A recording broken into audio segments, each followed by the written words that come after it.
Hi, my name is Daniel Lugo, and I have taught math in basically every grade from 1st to 12th, but spent a majority of my career in 7th and 8th grade dealing with middle school students.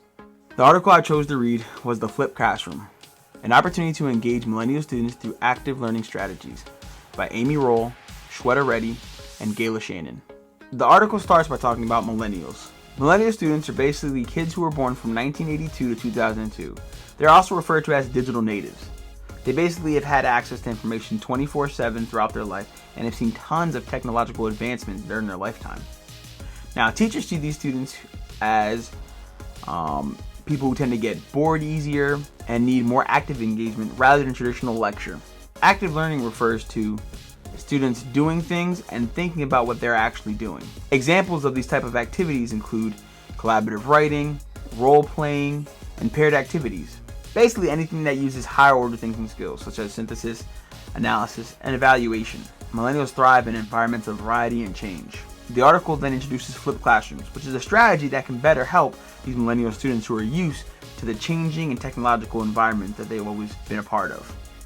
When the article says flipped classroom, it doesn't mean. In flipped classroom, students are actually given lectures and instructional material as homework.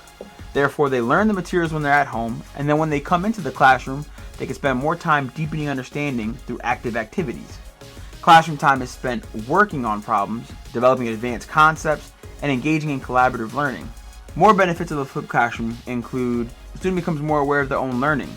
Since they are doing lectures themselves, they can do it using their own learning style. It allows for a wider range of teaching strategies as well, like videos, PowerPoints, CAIs,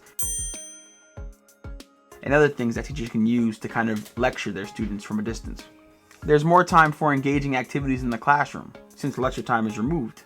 Another benefit is students can always replay lessons. If they're not understanding something, they can always go back and check it out since it's recorded already. And lastly, a class can move forward even if a teacher or a student isn't there, because a lot of the things are recorded digitally.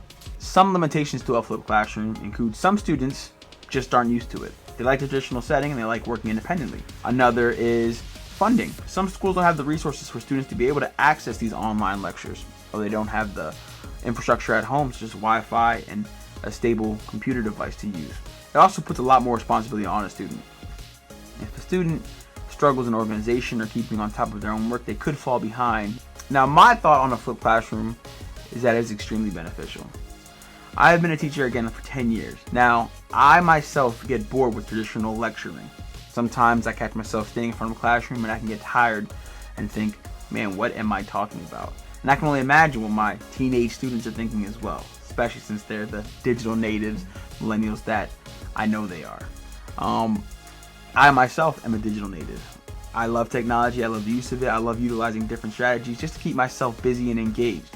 When I'm working on one activity, oftentimes I switch it up just to keep my mind motivated, and then I'll go back to it later. Now, teaching is no different in my opinion. I think I should provide variety for my students to keep them active. Now, utilizing a flipped classroom for me works because if I give them the main lesson, when they come in the classroom, all I have to do is fine tune or tweak different parts of it. If I'm using a flipped classroom, the students that are naturally gifted in math as well can kind of move on at their own pace. And then when it comes time to the classroom, I could focus on the kids who maybe struggle more with the lessons or topics. And those other students can work on other things like computer programs or collaborative lessons where they're doing fun projects with each other to deepen their understanding and create even grander things that were capable before that. Now, is it easy to implement? Not necessarily. At first, it does require a lot of work, like recording videos. I myself have recorded videos in the past, and some of them come quickly, some of them not so much. So it's a matter of getting those lessons that maybe you had planned years ago and kind of changing them to be more creative and beneficial to the students. But once all that's done, it does free up teachers to do a lot of fun and creative things inside the classroom. Instead of worrying about what I'm going to lecture about, I can then think, okay, what activities can I plan for these kids today? What things are going to get them motivated and kind of engaged in this new topic, and let them actually apply what they're learning to real life situations. So again, I think flipped classroom is an amazing idea. I think as we move forward, it's something that teachers have to get used to, even maybe ones that are stuck in the old lecturing ways. It creates a fun class, it creates a more engaging class, and I think everyone, including the teacher, benefits from it. So again, my name is Daniel Lugo, and I hope you enjoyed my presentation on a flipped classroom.